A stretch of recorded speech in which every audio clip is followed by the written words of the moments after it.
Lord, you knew me before conception. Where did my spirit go? You made me in your image. Where did I go? Because I'm not whole. You placed me in this fallen world where the devil divides, and under his deception, yeah, we must die. But you came and you took my place.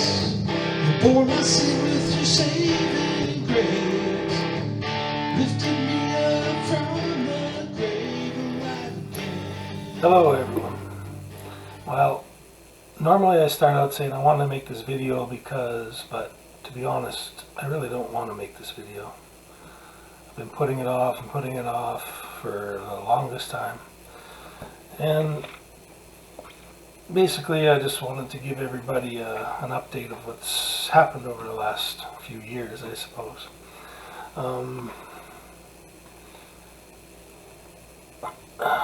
not even sure where to begin. There's so much that's happened. I think part of the reason that I want to give you guys an update is because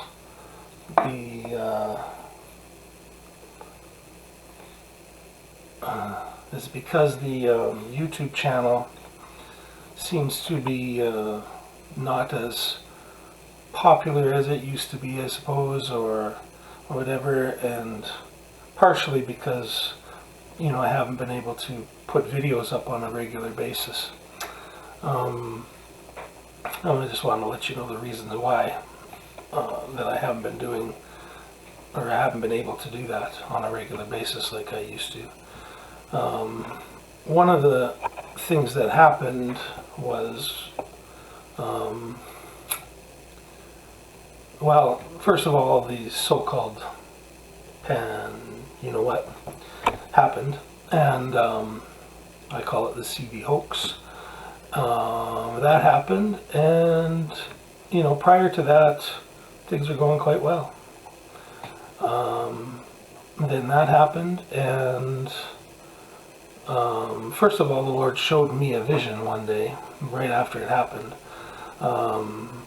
that I saw the earth with a matrix of fear and control, ley lines of fear and control covering the whole of the earth. And I knew what was going on. I already knew it because the Lord had revealed to us the plans for the so-called you know what, and I can't mention it. I got to be careful what I say, because I actually was exposing that stuff before before it ever happened. So I knew it was coming, and I had videos posted about it on my channel, talking about it prior to it even happening. So anyways, then it happened, and I knew what was going on, and I refused to do the whole face diaper thing, and I refused everything. I wasn't doing any of it, which caused me a whole bunch of problems. At the same time as that was going on, well, first of all, I'll go deeper into that. In the small community that I live in, there's only one place to shop for groceries and one place to get gas. And there's no other stores. There's only 600 people that live in the community that I live in. So for me to get groceries there, it wasn't bad for a while, but eventually they challenged me on not wearing a mask. I told them that I had a religious exemption. They refused that, and I had an interaction with the so-called safety person for this company, and I literally thought he was going to punch me out. He threatened to call the police on me. So basically for 2.5 years, I wasn't even able to shop in my own town for food. Those are some of the difficulties that I had over this time period, over the last 3 years. And in order to get gasoline, I had to stand outside and, let them take my card and they could tap it inside. And I couldn't go in the stores. And there was I had to drive for a half an hour to my original hometown in order to get groceries. And there was one store there that would never said a word. But I would go in there in the evening. I would wait until the evening. I had to drive, an hour to get groceries all the time. But I'd go there in the evening when there wasn't that many people there, and they never said anything. Until about a year or so, not even a year left before they lifted all the mandates. And they challenged me in there and threatened to call the cops on me.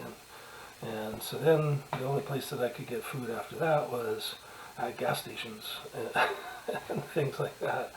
It was crazy. I ordered food online that came in the mail, and I couldn't go into the post office to get my mail, so I made an arrangement with the clerk at the post office to get my stuff at the back door of the post office. So I would call in there every day, checking to see if I had any mail, and she would bring my stuff to the back door. So that's how I got through all of that. In the meantime, with all of that stuff going on,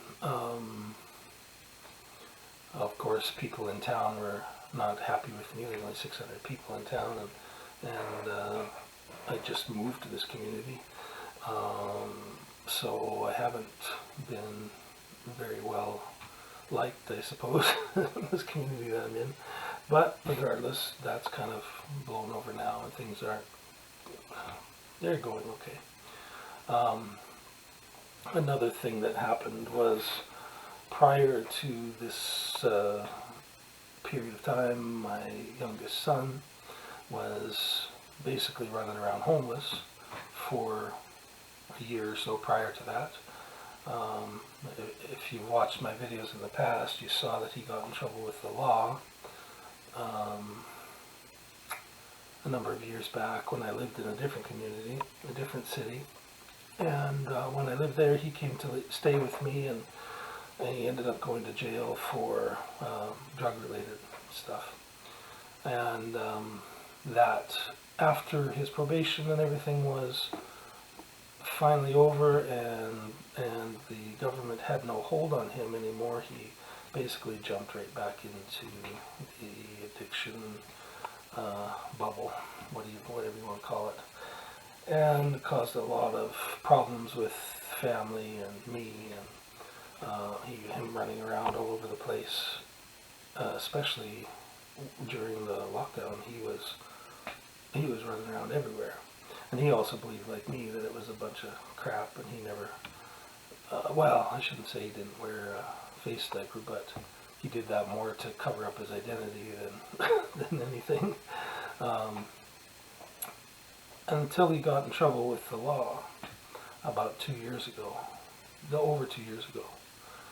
And he got in trouble because some girl was accusing him of stuff that really was a bunch of baloney. But he ended up being placed on bail, awaiting his trial, because they wanted to put him in jail for a year. And so he ended up on bail, and nobody would take him. There was nobody that would take him, and if I didn't take him, basically it was my choice whether he goes to jail or not.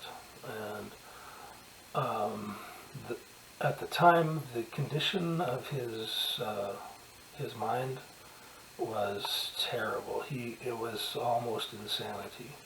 He had no cognitive ability to make proper choices, to look after himself, to barely even keep himself alive. I mean, the trauma, basically he was living at probably an 8-9-year-old mindset in a sense, because of his past traumas and all the anxiety that he had going on, and then the drugs on top of it, and addicted to meth and fentanyl, and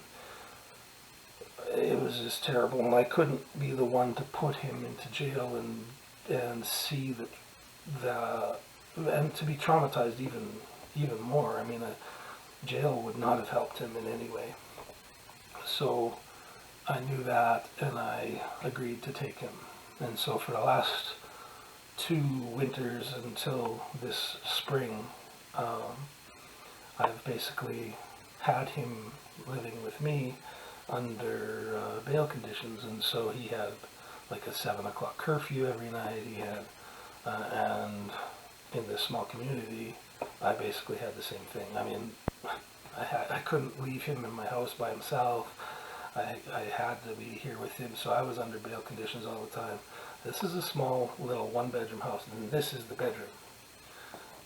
And I've turned the bedroom into my office when I moved into this little house. The reason I chose this little house is because it was very, very inexpensive to live in. The mortgage is literally under $200 a month, but then you got to pay property taxes, you got to pay all your bills, your water bills, all of the heating and power and internet and all that stuff on top. But it was the cheapest way to live, and so I chose this place to run the ministry out of. The town has fast enough internet that I could continue doing ministry work and not have to rely on a whole bunch of donations, and I could go as long as possible with the least amount of donations and focus on my work. I mean, focus on what the Lord wanted me to do. Then I had to take my son in. And if you have ever dealt with a family member that's under the influence of this addiction, crystal meth, fentanyl, and whatever else is going around out there, I mean, it's like taking in Satan himself. I mean, it's scary. I had him here before, and he knew that he had demons, and he knew that he knows about God, he believes in God, but under this addiction, it's nasty. He came to me before wanting deliverance, and I prayed for him at my kitchen table for 3-4 hours, and he vomited out all kinds of stuff for 3 to 4 hours straight. And afterwards, he continued vomiting things out, but then he just ran right back to the same stuff again. And oh man, that's nasty. And then the cops tried to get control of him. The government wanted control of him so that he wasn't bothering people in our hometown, and got him under this blame arrest. And because of the lockdown, the courts were so far behind, it ended up being almost 2 years of waiting, and then he wasn't ready, and he wasn't in his right mind to even go to court or to even understand what was going on. And he wouldn't, for the whole time that he was here, he wouldn't choose to pray or choose the Lord in any way. He mocked me almost all the time. Anything that I was trying to do, he was mocking me. He was so controlling. It was a narcissist on level 9, out of 10 kind of thing. And he refused to do dishes. He thought that I had to do all of this stuff for him. I mean, it was completely off the deep end. I don't wish this kind of thing on any parent, but that's what I've been dealing with for the last couple of years. And finally, he slowed down on the drugs being here, and his mind over a 2-year span started to slowly, bit by bit, kind of come back where he could start to think a little bit more clearly and not make such irrational choices and thoughts. And I mean, it was like borderline insanity, I'm telling you. And he couldn't understand money. I worked with him and social services to get him some kind of an income because he had a cigarette addiction as well, and he was freaking out all the time. if he didn't have a cigarette, he was angry and very, almost raging. If he didn't have these addictions meds, especially cigarettes. And so I got him on social services, so he had some spending money and could buy some tobacco and things. And they helped because they paid me rent money, so I was able to get some money that way to help support him. Otherwise, I had been kind of doing some prepping because I knew all the situation in the world, and I had been stockpiling some food and things. But with him here, he dug into that and just about ate that, not all of it away, but I mean a lot of it. Yeah, and over time, with his presence in town here, the businesses, the people in town, they didn't like him from the beginning. So now they don't like me, first of all, because of my stand and my religious beliefs. And secondly, they didn't like him because of his addiction stuff. So it's a double whammy in the community here. Yeah, anyways, long story short, this spring, well, we used to fight over the rent money. I was saying he didn't understand money. And so anytime he got his monthly check, I would take I wouldn't take the whole rent money, because I'd give him an extra 100 or 140 or something like that on top of what he had. He only made like $300, so I'd give him an extra 100 to 140, and I would take maybe 400 or 440 depending on the month for rent, and basically it was to cover his food and to pay for some of the bills and stuff. And you know, it helped us get by actually over the last couple of years, but having him in the house was a massive distraction. I know the enemy was using it to keep me from being able to focus on ministry. He would get so angry at times that I didn't trust sleeping in the room that I had my bed in. There was no door on the room. I couldn't lock a door and go to bed at night. I had only a curtain over it's like a little dining area that I turned into a bedroom so that I could use this office, or this bedroom, as an office. And that's what I was sleeping in. And in the laundry room, I had an extra bed, for a spare bed for him.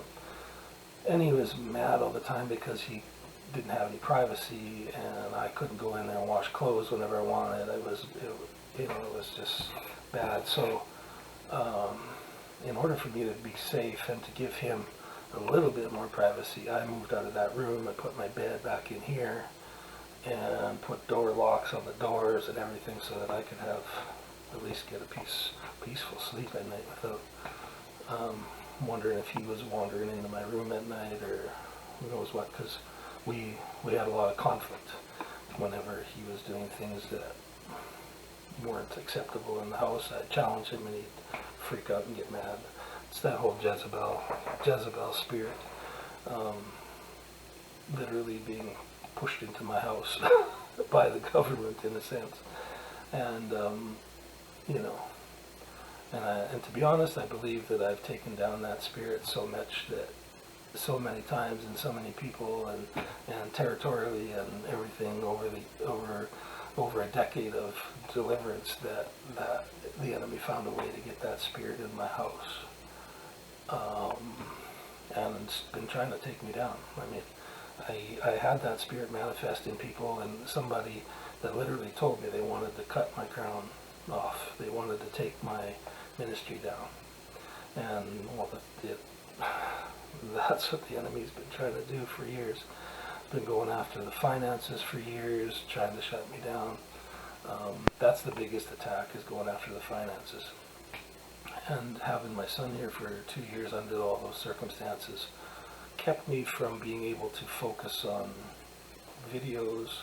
I tried to post videos once a week before, but having him here, I had to take him addiction meetings, which is a half an hour drive an hour both ways to our hometown. I had to take him to those every week. I had to take him to probation officer every week. I had to take him to the doctor. We were trying to get him into rehab. All of these trips every week, half an hour drive. It was like, and gas prices were going up. It was costing me $25 to $30 a trip every time. I mean, I don't have that kind of money. I was running off of donations. I mean, I've never charged anybody for anything ever, and I moved to this house so that I could reduce the reliance on as many donations. And then he came in, and man, it was very difficult financially. It was very difficult taking my time away from ministry. I had to reschedule and miss appointments, all kinds of stuff. I had no way to read. I had no privacy anywhere in my house to read my Bible or pray, on my own. I mean, man, crazy stuff. And in the midst of all that, we come under attack from another minister who goes after one of my clients, one of my long-term clients, and she was at a terrible point too, because she was under a lot of witchcraft attack, targeting her health. She had heart problems, she had kidney problems, and she had cataract stuff going on. She could hardly see at the time, and she was on the verge of literally dying when this attack came through. And I knew by faith that the Lord has the keys to death, and He wouldn't take her unless it was time for her to go home. But so I was trusting in the Lord and praying for her, but standing our ground. But in the meantime, she dove into a deep hole, a dark hole spiritually, after this attack came, and it just about put her over the edge. It just about killed her, and it drove so much doubt and unbelief in her that she stopped even communicating with me. She had a bit of a breakthrough where she come to me once after I hadn't seen her for about 6 months, and we prayed, and it was one of the best deliverance sessions that we had ever had. And it was to do with this Malachi spirit that had been dogging this ministry for years. And in the process of all of this, I started to understand this Malachi spirit, and it was to do with Nephilim, super Nephilim stuff that the Lord has shown us in the past. You can check on my YouTube channel. There's a section called super Nephilim, and the Lord coined that term. Basically, it's a artificial intelligence computer with in conjunction with a fallen angel or a demonic spirit and a human soul. So there's 3 parts, and the Lord coined the term the super Nephilim. Instead of just the fallen angels mating with people, it's a 3-part being. Okay, and so that's what we were dealing with here, and it was coming at us all the time, and especially manifested coming against Jane, coming against Tracy, and others in the past. But these 2 ladies are the last 2 that had what's the word I'm looking for? The connection to actually fight this spirit and take it down. And at that time, it was really going after Tracy and her health, and trying to divide her and I so that we couldn't take it down. And then that attack from that other minister enabled that to occur. I mean, it was evil. It was flat out witchcraft, Christian witchcraft. And anyways, we took down, when she came to me, in between time there, we were able to get to an underling of the Malachi spirit, and what the Lord revealed to me was that this spirit was it was an ancient human occultist in a sense, the Malachi, who in ancient times, however many generations back, what I think was revealed was before the flood, maybe? I forget now. Anyways, go watch my latest video and you'll see. I talk about it, and we actually overcome this spirit finally. And this spirit was a human who had done occult stuff in the past, and because of the occult stuff it had done in the past, people started to come to him for occult things and built up coven upon coven upon coven and do rituals to attach themselves to this so-called occult leader, Malachi. And he kept doing ritual upon ritual upon ritual, conjuring in the nastiest spirits that, associated with him. And over centuries and generations, coven upon coven, Satanists, groups, everyone started to sacrifice to the Malachi, and they would get a part of that Malachi as part of their so-called powers. And it became this massive witchcraft network. That's why it was so difficult for us to get it over all these years. And finally, another session with Jane, we encountered another underling of the Malachi, a centuries old one, and dealt with that. And then in the most recent video, we finally got the Malachi.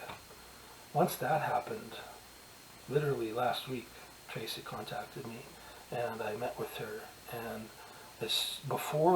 she contacted me before she even knew that I had posted the video. And she told me it was like a blanket had lifted off of her, and she wondered if we could meet.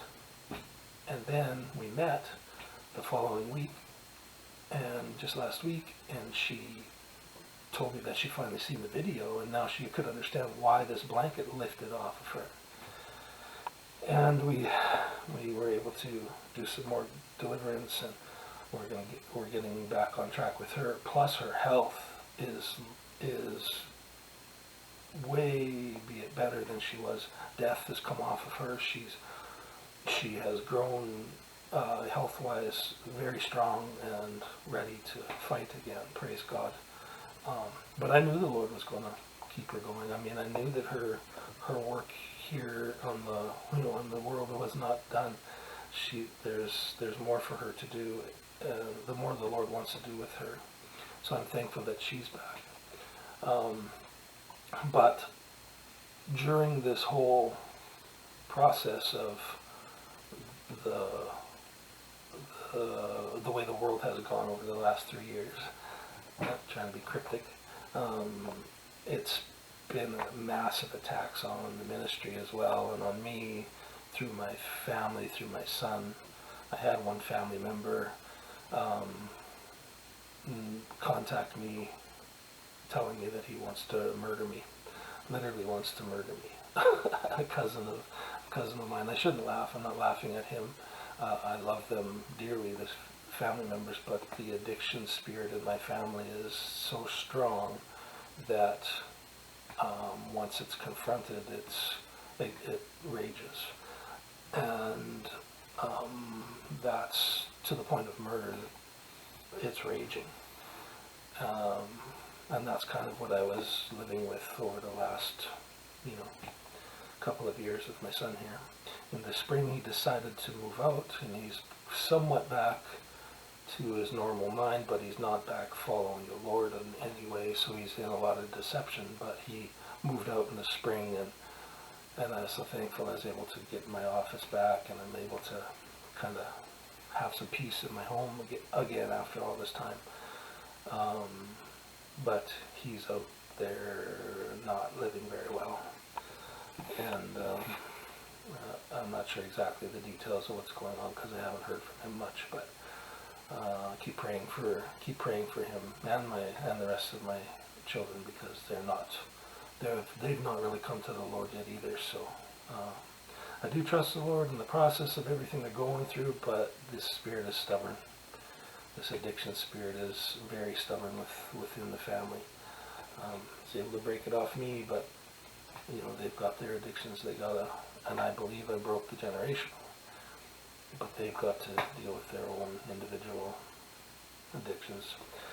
So there's all that has been going on over the last few years here. And another thing that happened during this whole time was YouTube. At the beginning of the shutdown somewhere, I posted a video and it had no discussion whatsoever about anything health related. Nothing. Well, there may have been some discussion about, it was a video with Jane, and there may have been some discussion about her going to see a doctor, but it had nothing to do with anything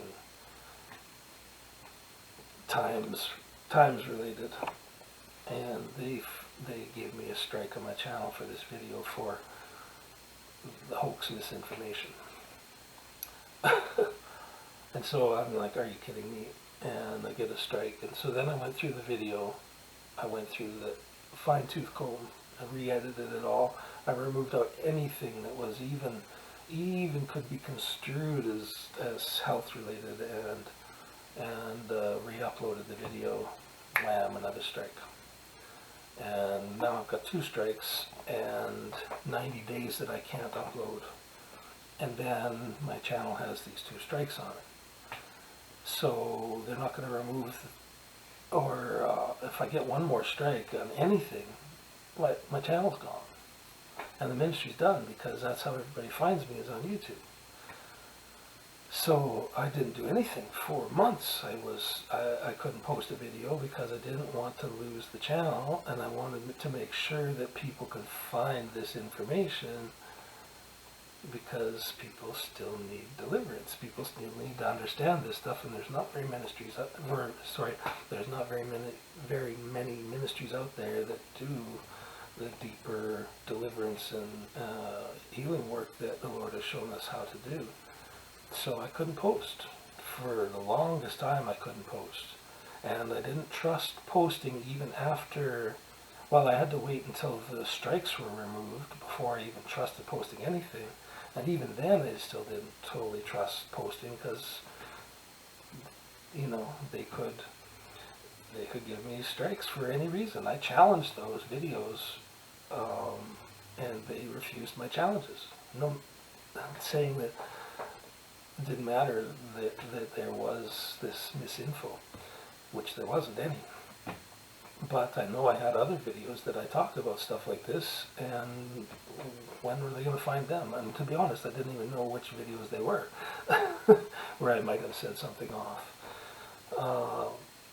But they kind of left me alone, because I left my channel alone for the longest time.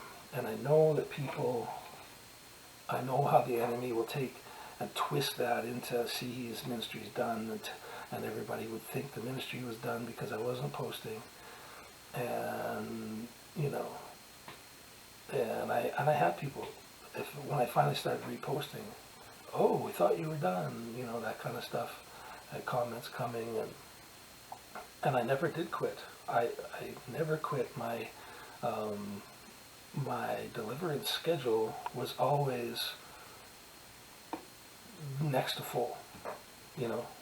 I have 8 spots that I take on clients every week, and those spots were virtually all full throughout this whole time. And even now, I'm still full schedule. And in January, actually I have 2 clients coming at the end this week that if they become long-term clients, they'll fill up my January schedule, and my January is right full. So, I mean, it's not that the ministry is stopped because I'm not posting on YouTube. I'm still working in the background doing deliverance, and that's what this ministry is about, is the deliverance part, not YouTube. I'm not a YouTuber. YouTube is a tool to help people find me and get the deliverance ministry that they need. You know, and it just seems like because the way YouTube is set up and how YouTubers are, they have to post videos daily or weekly or whatever, and if you're not, then, you know, then your channel must be failing and you must be not doing anything and that kind of stuff. And because of all of that, the donations have been dropped right off. They're next to nothing at the moment. And now that my son has moved out, I don't have that rent income. I don't have to fight over it anymore either, but which is a blessing in itself.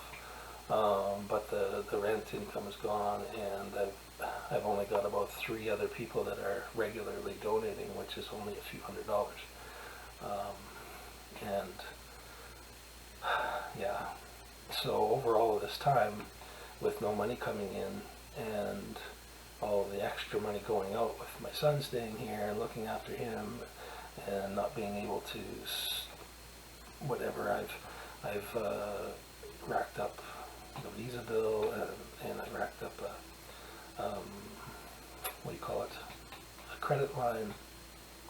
And I know as Christians we shouldn't be going into debt, but I had no other way to keep going. I just had to make sure that I could still be here to support the people that were coming to me. Another thing that I tried to do this spring when my son decided to move was kind of start looking after some stuff for myself. You could see I'm overweight. I have been looking for the Lord for the root spiritual aspect to why this is manifesting the way it is, but also I know that I have to deal with some certain things as well, and these are spiritual attacks that have been coming against me. Came against Tracy to the point where she almost died. And the attacks on me, I don't get sick ever, but I've had in the past sinus problems all the way back to my childhood. When I first came to the Lord, within a month or 2, maybe 2 months at the most, I got an umbilical hernia. And this is 16 years ago. I had to have surgery for that, and the surgeon didn't do a very good job. And he sewed my skin back together like this, and so it was always pulling, you know, it wasn't straight, it was always pulling on each other, and it failed. And so I had to have the surgery redone. And this time it was a Christian surgeon that did my second surgery to repair that, and he put in mesh, and he realigned the incision and everything else. Everything was great for a few years. And then over time, as I became full-time doing the ministry work, and I didn't exercise as much and stuff, and I started to put on some weight, and I know that that's an attack too. And I finally decided that I was going to lose some weight, and as soon as I did, that hernia reappeared, and I lost a bunch of weight, and it was documented on the channel years ago. And then when I moved, then I took in a young. There was a guy that I had kind of ministered to in the past from my old church, who in youth group was going through a bunch of stuff in his family, and I was helping him out as best as I could. And him and my son are similar age, and they're both dealing with the addiction stuff. And his father ended up in a mental hospital in the town that I used to live in, and he ended up basically homeless because his father wasn't at home to pay the bills and stuff, and they lost their house. He ended up homeless, so I took him in, and that in the end became a thorn in my side spiritually, and literally a thorn in my side. One time I took him ice fishing. I was drilling the ice hole, and the ice auger got really dull, and I didn't understand what happened, but we finally popped through the ice. Fished, we never caught a thing, but anyway, regardless, after he moved out, all of a sudden I started, about a month or so later, I started getting these pains in my chest and down my left arm. I thought I was literally having a heart attack. I ended up in the hospital for a few days while they checked me out. 2 days, I think, twice. And they were like, "Mr. Nicholson, you have not had a heart attack." And they sent me for x-rays and nothing was wrong. You know, I was healthy. So now I've got this hernia, now I've got this pain going on, and I couldn't even get out of my chair, let alone, if I'd exerted myself in any way, I was in so much pain, and I still continued to minister, and all this time, and I ended up moving from my apartment to a house in my old, the old city that I lived in. And that's when my son came, and I took him in, and he ended up in jail there. So I was there to go and visit with him while he was in jail, and while he went through the halfway house stuff when he got out of jail and everything else. And then he lived with me while he was on probation afterwards, and that kind of thing. And then once the probation was off, that's when I moved here. But he ran around homeless and got himself in so much trouble. Oh my goodness, I can't even tell you all the stuff. It's not even funny. He got beat up so bad. He got such a bad concussion, and it was never ever treated. That's part of the reason why he, on top of the drugs and everything, that he was not in his right mind afterwards. I mean, anyway, long story short, drugs, bad stuff, not good. Anyway, so I ended up moving here, and I could barely, the whole time since when I couldn't get out of my chair after I had taken him ice fishing, and all that time until I moved here, I could barely function. I could barely move around, and my son wouldn't even help me move twice. I had to move stuff.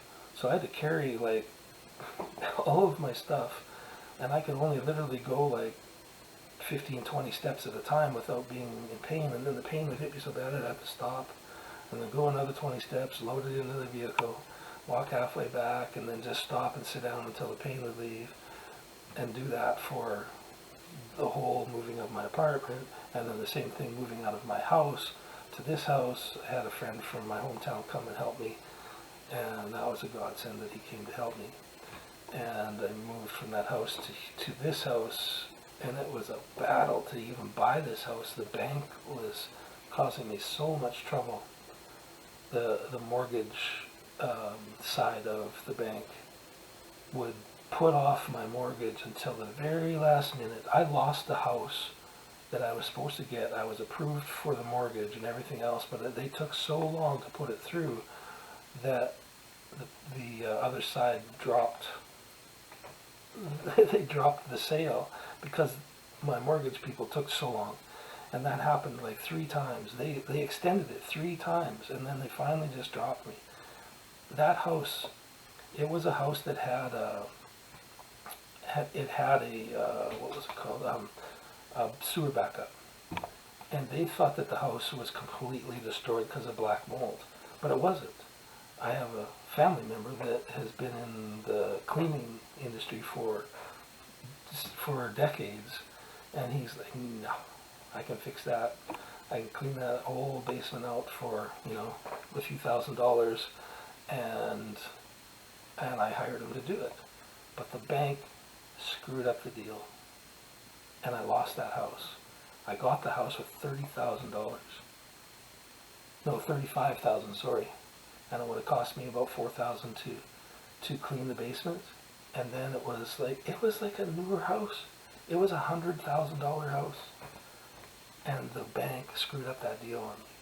And then the realtor went behind my back and took the information of the cleaning guy to another person that was trying to buy the house, and then they bought it out from under me.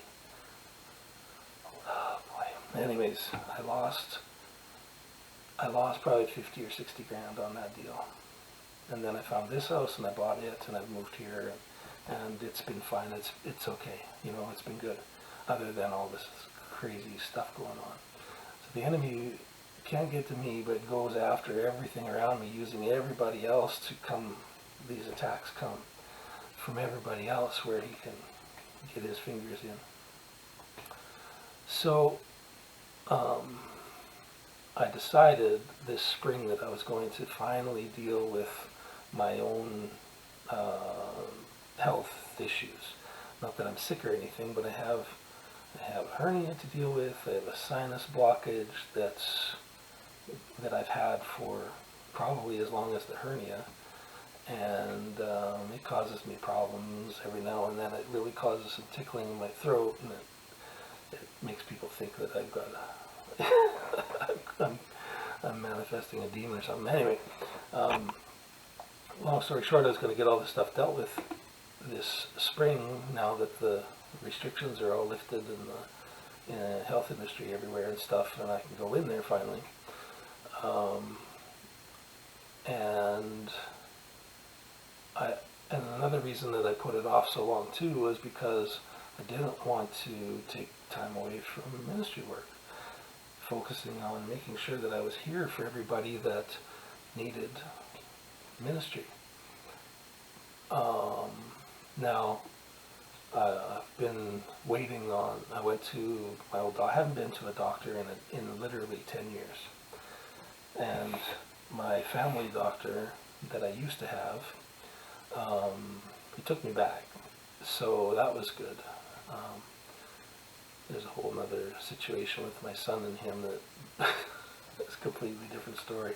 Because when my son was trying to deal with his addiction and trying to get into rehab, he refused to deal with him, and that happened with my son everywhere he went.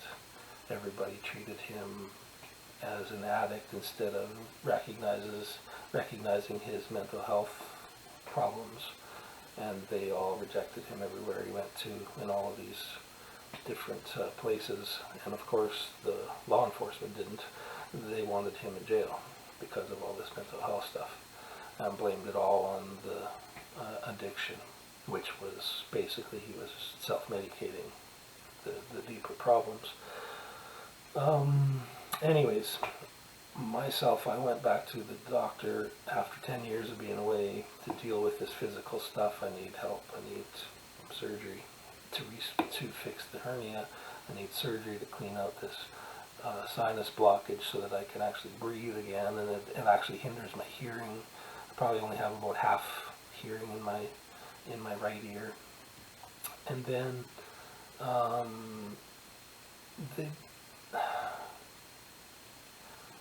after going back to the health community, or whatever you want to call it again, I was quite disappointed, to be honest. Proved my my thoughts about the whole pharmakia side of everything. I know that it's demonic, all the drugs and stuff. I haven't taken a pill in probably a dozen years or something, but not even a Tylenol I didn't take. And even when I went to the hospital with so-called heart attacks, they tried to feed me aspirins or whatever, but I didn't take them. So I go back in there, and they check my blood pressure, and they say I have high blood pressure, and then they start pumping high blood pressure pills on me right away. And then the doctor's trying to put a bunch of steroids in me to unblock my sinus, which I know none of this stuff's going to work. I've tried everything in my whole life to get this sinus stuff working. I need to deal with the tube in there so stuff can drain. I mean, it's not rocket science. But anyways, just a bunch of runarounds and more drugs, and then the surgeon didn't get a hold of me at all the whole time. And finally, when the surgeon finally did get a hold of me, he won't do the surgery until I lose some weight. And I haven't been able to lose any weight because I couldn't exercise. All I could do is, I would have to fast and literally starve to lose the weight. That's the only way. when I finally found out, once my back, the inflammation kind of went down after a year. I couldn't even get out of my chair. The inflammation went down in my back, and I realized that I dislocated a rib. And that rib wraps right around where it's dislocated in the backbone, in the spine. It went right around to my chest bone here, and I can feel it. It's lifted, it's raised, it's right there. And it put pressure on my breastbone here, made me feel like I was having a heart attack. Pain was going on there, and then it was pushing on nerves all around and shooting nerve pains down my arm. And every time that I exert myself in any way, that would happen, to the point where it would just, I know it's a snake. It would wrap right around and just squeeze the breath out of me. It's like, and then the thoughts are, you're so out of shape, blah, blah. But before that, I could walk for miles and miles and miles and never get out of breath. I could climb the hill at my old place in the city, and I could climb this massive hill. It's almost like a mountain grade hill that come up to my apartment for 3 blocks. I could walk that whole thing straight up and not stop, not lose breath, nothing. And once that rib come out and it started to give me all that nerve pain, I couldn't go 10 steps without it, and have to sit down and stop and catch my breath. It is nasty. So I dealt with all that stuff. I put it all off to make sure that I could continue ministering, and I wouldn't have to get surgery and not be able to minister and not be there for everybody. Basically, I was trying to look after myself this summer, and it still didn't happen. I still wasn't able to get the surgery. I wasn't able to get the sinus stuff dealt with. I wasn't able to get the rib still going on. Then my son and his situation here. I mean, there's just all of this stuff coming on, and all of that has kept me from doing the ministry work the way I should, keeping up the YouTube channel the way people think I need to keep it up in order to understand that I'm still here and still doing ministry work. Yeah, I was also going to mention too, with my physical health as well. This year, it was just hunting season, just finished, and I went out hunting. I wasn't sure how I was going to be able to afford it, but I knew that I needed to have meat for the winter. So I actually almost had decided I wasn't going to hunt because I couldn't afford to, but then I thought I couldn't afford not to. So I used what little finances I had to make sure I had fuel, and I went out and I got a deer. Praise the Lord. And I got a nice deer, and a big one, and he filled my freezer right to the top. So I've got plenty of meat for the winter. Praise the Lord. But in the process of getting this deer, I got the deer, loaded it in my truck, got it all prepared for the butcher. And when I got it to the butcher, he asked if we could lift the deer out and put it on the hooks together. Could we handle it? And it was a good sized deer, and I said, we probably should use the hoist. There's no sense anyone getting hurt. And so he says, good idea, and he pulls the hook down and pulls the hoist out. And as he's pulling the hoist to hoist the deer out of the back of my truck right through the back door, it's about to fall on the ground off the tailgate. And both of us realize at the same time that it's going to get contaminated if it hits the ground. And he yells, don't let it hit the ground. And I tried to grab it with this arm, with my right arm. And on the front leg, it was broken, so it had I had no way to hold it up with my left arm, and I tried to catch the whole deer with my right arm, and I tore all these tendons across here. I can't even make a muscle. My bicep doesn't work anymore. There's a big gap right here for my bicep, and muscles are torn up here and underneath, down here. I can still use my arm. It's not painful so much. It is at times if I do the wrong thing, but I have no strength. And if I try to lift a coffee pot, it does cause pain. Even a coffee cup causes pain. There's no way that I can go and do a physical job now. To be honest, I was in communication with the friend that helped me move a while ago. He works in a welding shop, and he has some influence on hiring, and I was honestly considering getting a job welding again. I used to do it about 30 years ago. It would be something that I could do to make some extra money, and well, not extra money, I would have to go full-time, which would mean the ministry would have to be only on weekends, and I would only be able to take maybe 2 clients. You know, and that's kind of where I'm at right now, is either money starts coming in or I'm going to have to go to work somewhere. But I have all of these physical ailments, and now I've wrecked my arm where I can't even do much physical labor unless I do things, you know, one-handed, but I am right-handed. Anyways, there's all of that going on. I'm not sure, to be honest, what to do. If perhaps there's a way that I could make some income online, if people know of some online income earning opportunities, maybe message me or email me, then I believe at yahoo.com. Let me know. Maybe there's some way that I can make some extra income online, and I can do that from home without having to do physical labor of any kind. Another thing that makes it hard to get work in my local area here is there's only 600 people in this town, and there's only a very small amount of businesses here where I could work, and the local people they've got all these jobs already, and in order for me to maybe work part-time and still be able to do part-time ministry, part-time working, the only place for jobs like that is at least a half an hour away, and with the price of fuel, that's $30 every trip. So, you know, making minimum wage doesn't leave a whole bunch left.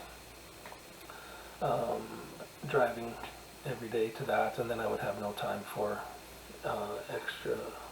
I would have no time for ministry with all that extra travel and everything too. So I mean, I'm kind of, in every situation, I'm kind of between a rock and a hard place. But in the midst of all that, it forces me to put my faith in the Lord.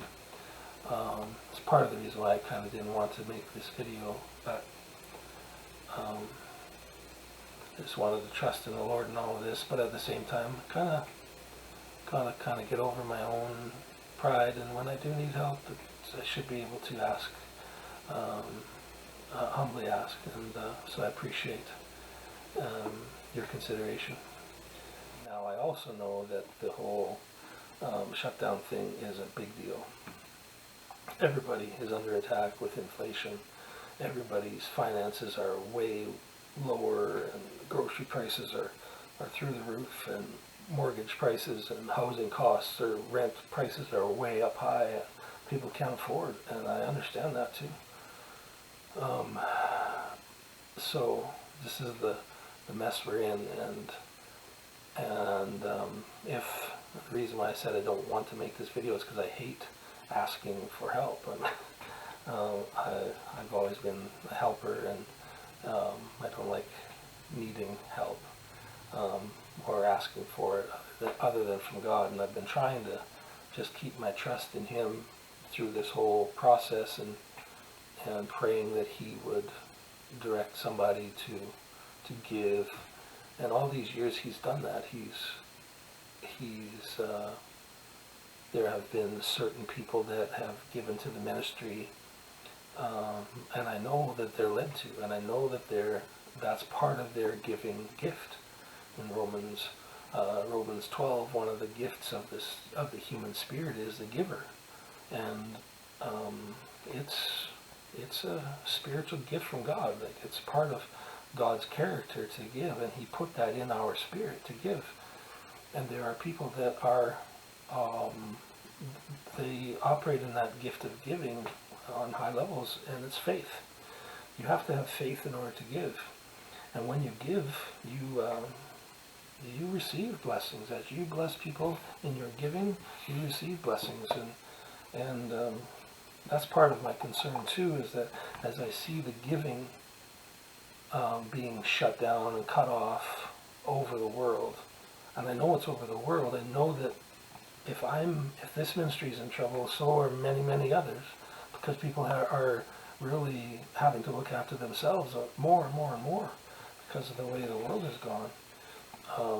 But I just want to encourage people to don't stop giving, because in your giving you receive. And I'll share you a scripture with you that I share with people.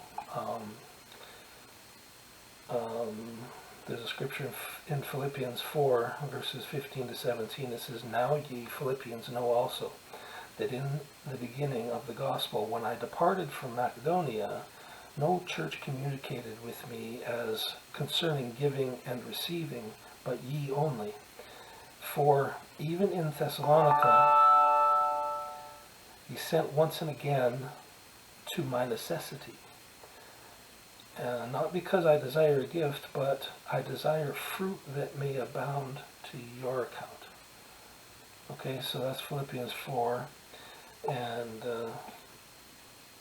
I'm not sure if that's Paul who's talking there. I think so. Anyway, the believers then gave to his ministry. They gave unto his necessity. And not that he desired the gift, but because he wanted them to receive the blessing from their giving. And that's important for givers, you know. So I just encourage givers to, even though the world is in the worst financial place it's been in a long, long, long time, trust in the Lord, okay? Ministries really need it. Ministries really need it. You know, they rely on donations to continue. I mean, there's other people out there that say if you don't work, you don't eat and all that, but we're working for the Lord, okay? And the givers, even in that scripture, they were giving unto the minister of the Lord's work for his necessity. They need it for their necessity to continue ministry. So I just encourage those that are the givers to not give in to the fear of the world, not give into that matrix of fear and control that the enemy, or that the Lord showed me that the enemy had established throughout this time in the world. You know, and right now people's eyes are opening, and the ministries need more and more people into the field for the harvest right now more than anything. And that's the purpose of this ministry, is the people that are coming to me. My job is to help them understand how to get deliverance themselves, but be discipled by their own deliverance so that they can go out and help others. And that's happening. There's a number of ministers out there that learned from what the Lord has done through this ministry, and now they're doing it. They're out in the field, and praise God for them. Come and learn what I have to give, and then go out and take what the Lord has shown you and go do greater things. Go do even more than I ever did. That's what I believe needs to happen, and I'll share with everyone that comes to me, or that the Lord sends to me. I mean, it has to be a God-given thing. You know, the enemy likes to send distractions, so I have to discern one way or the other who I'm going to work with, but I also have to discern my time and how much time I have as well,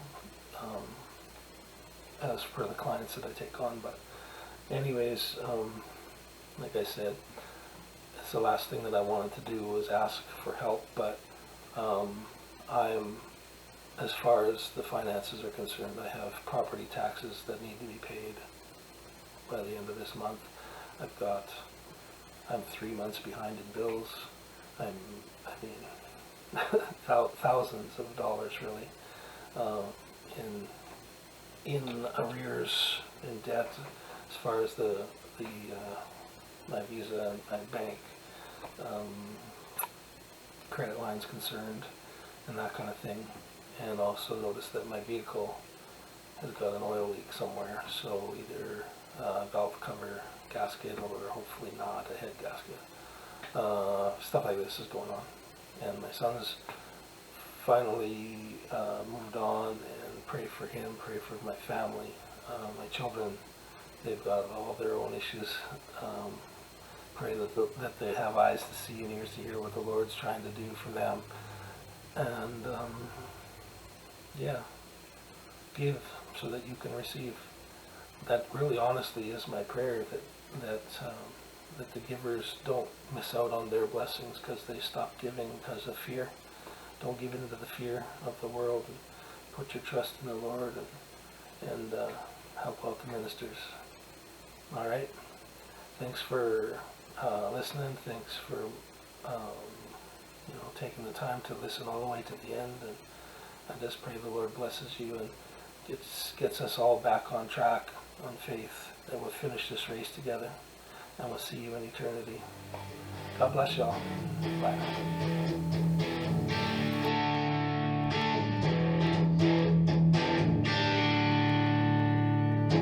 You sealed me with your spirit, grafted me into the vine.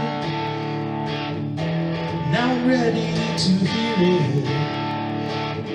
Open my eyes, Lord, I was so blind.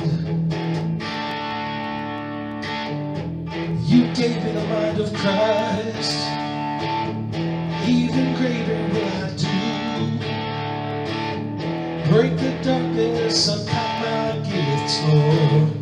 Push your glory so I can glorify you. Restore my spirit and bless my soul, Lord. Fill me up with your Holy Ghost now.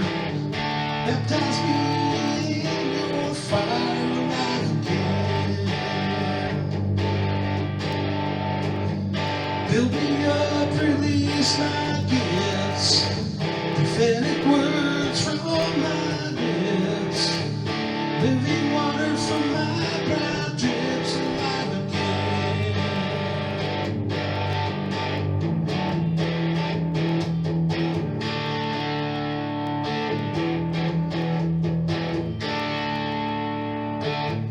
So my spirit and bless my soul.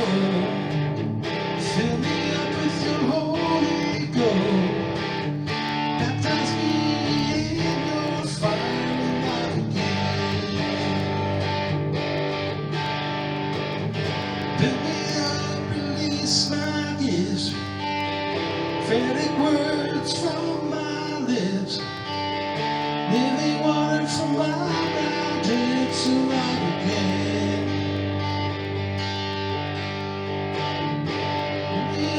Release my gifts, prophetic words from my lips, living water from my brow drips alive again, alive again. Restore my soul, alive again. Make me whole, alive again. Give me eyes to see, alive again.